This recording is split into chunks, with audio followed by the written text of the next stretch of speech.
इस फिल्म की स्टार्टिंग एक हाईवे और उस पर पेश आने वाकया द वे आउट से होती है, जहां जेक और मिच दो दोस्त रात के वक्त एक हाईवे पर सफ़र करते हुए सुबह के वक्त एक गैस स्टेशन पर पहुंचते हैं।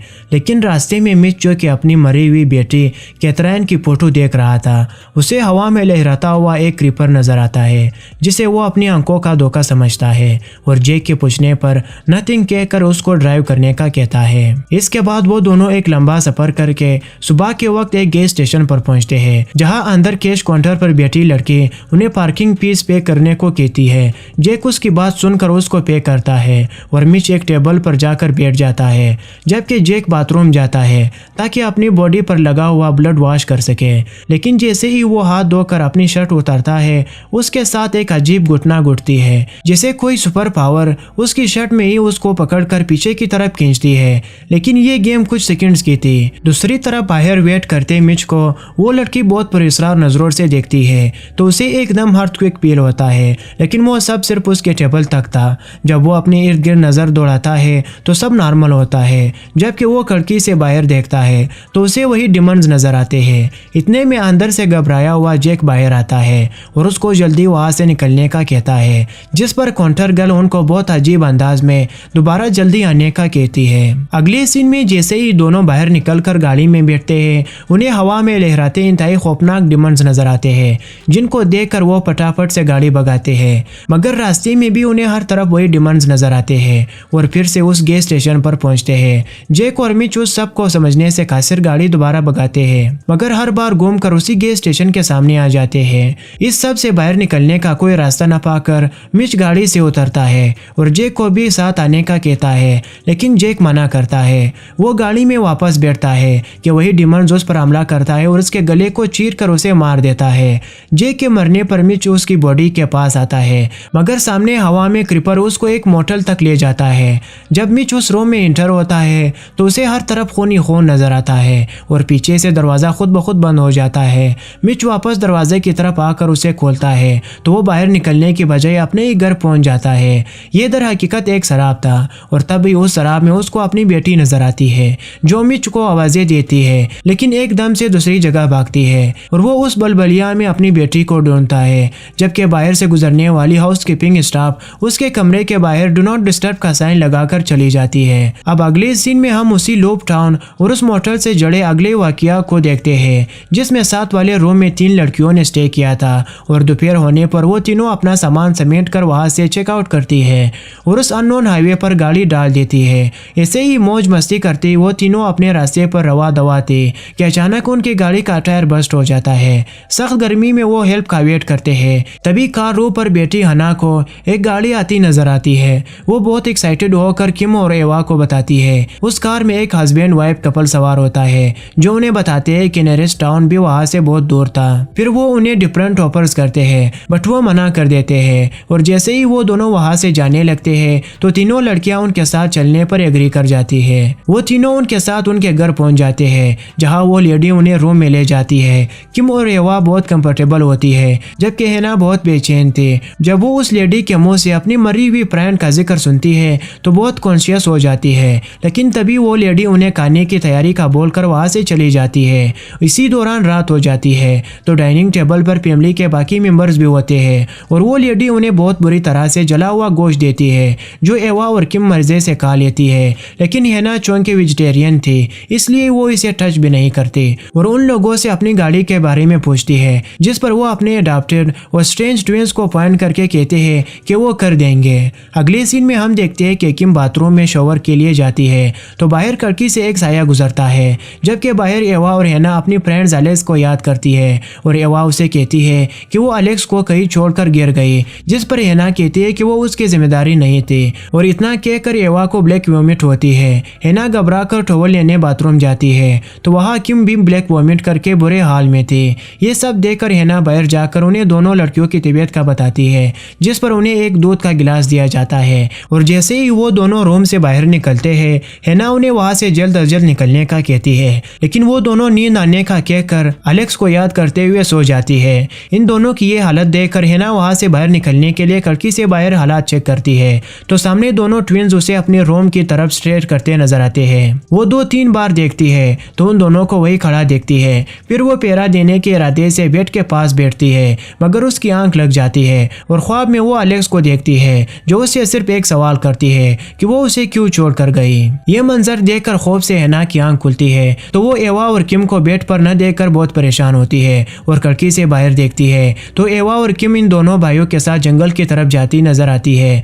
वो उनके पीछे भागती है ताकि उन्हें बचा सके, लेकिन वो देखती है कि वहाँ आग के गिर्द वो सारी फैमिली खड़ी थी और उन दोनों लड़कियों के फोरहेड पर एक काला निशान लगाकर उन्हें अपने ग्रुप का हिस्सा बनाते हैं। हैना ये सब देखकर पीछे होती है, मगर उसका पाव बियर ट्रैप में आ जाता है और वो सब चौंकने हो जाते हैं। एवा और किम उसे अपने साथ शामिल होने का कहती है, मगर वो उन्हें धक्का देकर मुश्किल वहां से निकलती है और एक जगह छुपती है, मगर वहां भी एलेक्स उसे नजर आती है और वो बेमुश्किल अपनी जान बचाकर भागते हाईवे पर आ जाती है। और यही से तीसरी स्टोरी द एक्सीडेंट की शुरू होती है, जिसमें हैना को सामने से एक गाड़ी आती दिखाई देती है। वो उसे इशारा करती है, मगर ड्राइवर जिसका नाम लोकस था अपने फोन में बुरी तरह बिजी होता है, जिसकी वजह से वो हैना को टाइम नहीं देख पाता और हैना कंसिक्वेंटली उसकी गाड़ी से टकराकर शदीद जख्मी हो जाती है। लोकास बहुत बुरी तरह घबरा जाता है और 911 को कॉल करता है और तमाम सिचुएशन बताता है। 911 उससे लोकेशन पूछते हैं, लेकिन उसे कुछ नहीं पता होता।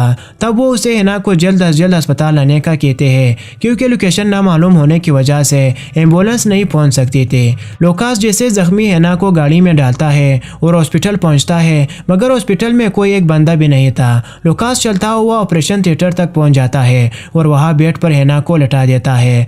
बस वो 911 को दोबारा कॉल मिलाता है, लेकिन उसकी कॉल के बीच एक आदमी ज्वाइन करता है और खुद को डॉक्टर कहता है। लोकास उन्हें हॉस्पिटल में किसी स्टाफ के न होने का बताकर हैना की कंडीशन बताता है, जो उसको लाइन पर रहने का कहकर हैना की बुरी तरह से टूटी हुई लेग्स को टाइटली बांधने का कहती है। और फिर वो लोकास को कहती है कि उसके थ्रोट से वेंटिलेशन पाइप अंदर डाले ताकि हैना की ऑक्सीजन बहाल हो, लेकिन उसका भी कोई फायदा नहीं होता और हैना की हालत मजीद क्रिटिकल हो जाती है। तब वो उसको हैना की रिब्स को खोलकर उसके लंग्स को हाथों से प्रेस करने का कहते हैं ताकि उसको सांस आए, लेकिन इन सब से हैना की मौत हो जाती है। और इसके साथ ही फोन पर लोकास को हंसी की आवाजें आती है, तो वो फोन फेंक कर बाहर निकल जाता है। तभी अचानक उसका फोन बजता है और जब वो कॉल उठाता है तो उसे बताया जाता है कि वो वहां से निकल जाए और उसे एक ड्रेस और नई गाड़ी भी दी जाती है ताकि वो वहां से निकल जाए और यही समझे कि वो कभी यहाँ आया ही नहीं था।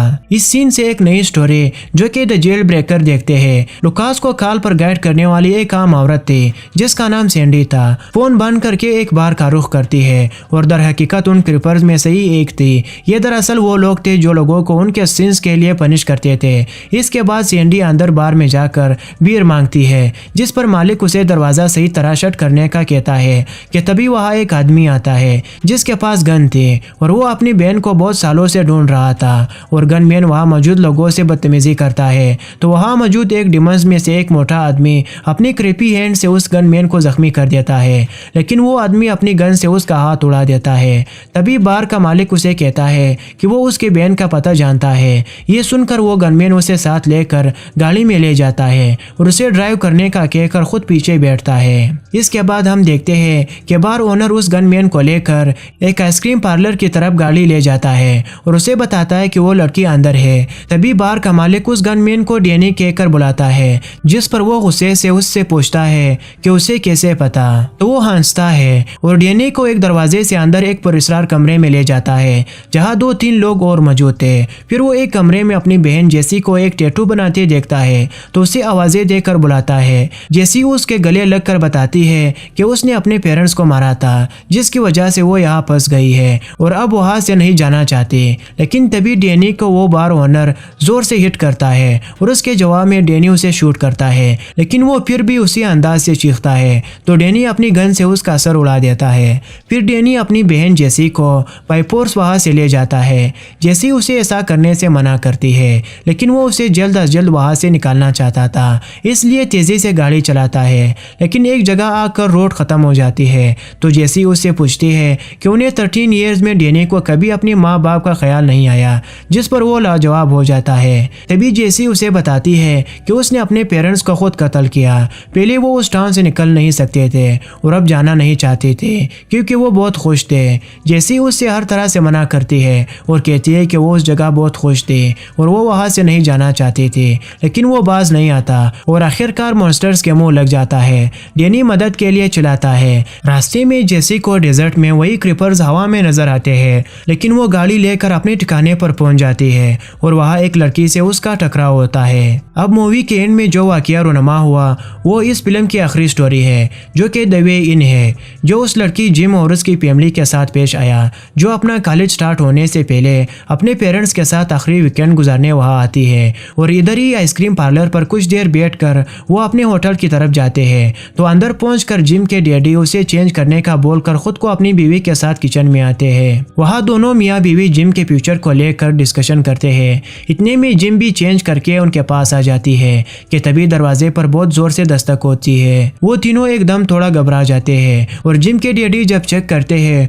तो वहाँ कोई नहीं होता। इतनी देर में दोबारा दूसरी तरफ दस्तक होती है। जिम के डैडी जब देखते हैं तो उन्हें एक मास्क में नजर आता है। वो अपनी बीवी को पुलिस को कॉल करने का कहते हैं, मगर पुलिस भी उन्हें 30 मिनट्स तक आने का कहती है। मगर इतनी देर में दोबारा सामने वाले डोर्स पे नॉक होती है तो तीनों बहुत ज्यादा डर जाते हैं। जिम के डैडी उन्हें पिछले डोर से लेकर बाहर निकलते हैं, लेकिन वहाँ पर भी 2 मास्क मैन आ जाते हैं। वो तीनों वापस घर के अंदर जाते हैं और जिम के डैडी हाथ में चाकू पकड़ते हैं तो साथ ही लाइट बंद हो जाती है और वो तीनों आदमी अंदर आ जाते हैं। जिम जाकर बेड के पीछे छुप जाती है और वो जिम के पेरेंट्स को पकड़कर उन्हें मारते हैं और तभी एक मास्क मैन आकर जिम के डैडी के पास बैठता है। जिम के डैडी उसे पहचान कर उससे माफी मांगते हैं और उनके वाइफ के पूछने पर दूसरा मास्क मैन आकर उसके कान में उसको वजह बताता है। तो जिम के डैडी अपनी बीवी से भी सॉरी करते हैं, लेकिन मास्क मैन उनकी बीवी का गला दबाता है, जिसकी वजह से दम घुटने से जिम के मदर की डेथ हो जाती है।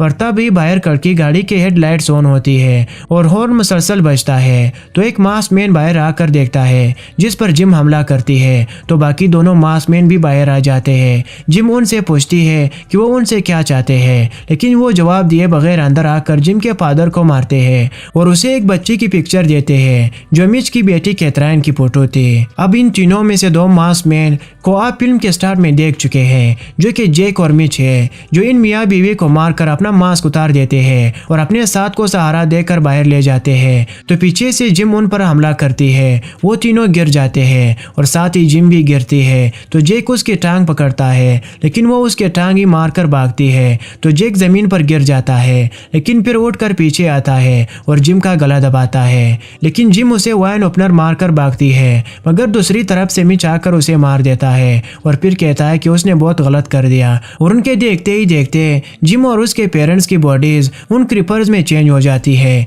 जिनको हम मूवी के स्टार्ट में डिफरेंट सीन्स में देख चुके हैं, जिनको देखकर वो दोनों वहां से भागकर बाहर निकलते हैं। अब आखिर में दोनों जेक और मिच अपने जख्मी साथी को लेकर वहां से निकलते हैं। तो अचानक जमीन में से एक बहुत बड़ा क्रीपर निकलकर इंजर्ड मास्क मैन की टांग पकड़कर उसे खींच लेता है और जमीन में गड़ा पड़ना शुरू होता है। वो दोनों भागकर गाड़ी में बैठते हैं और जेक ड्राइव करते हैं, कार को हाईवे पर ले जाता है, मगर उसको ब्रेक लगाना पड़ती है क्योंकि सामने वही क्रीपर जोन पर अटैक करती है। फिर जेक गाड़ी चलाता है तो सामने वही क्रीपी क्रिएचर दोबारा आ जाती है। तो जेक आंखें बंद करके गाड़ी चला देता है और उस क्रिएचर को रोनते हुए आगे बढ़ते हैं। तो मिच बहुत रिलैक्स होकर सीट से टेक लगाता है और लेट्स गो होम कहता है और वो दोनों ड्राइव करते सुबह के वक्त एक गैस स्टेशन पर पहुंचते हैं, जहां इस फिल्म का एंड होता है वहीं से उसकी शुरुआत होती है। यानी व्यूअर्स, मूवी के स्टार्ट में हम जो क्रिएचर्स देखते हैं वो जिम और उसके पेरेंट्स थे और मिच की बेटी को कत्ल करने वाला जिम का बाप था, जिस वजह से मिच ने अपने साथी जेक के साथ मिलकर उसकी फैमिली को मारा। और चूंकि जेक ने जिम को नाहक कत्ल किया, इसलिए खुद भी उस क्रिएचर के हाथों कत्ल हुआ। तो ये फिल्म यहीं पर खत्म हो जाती है।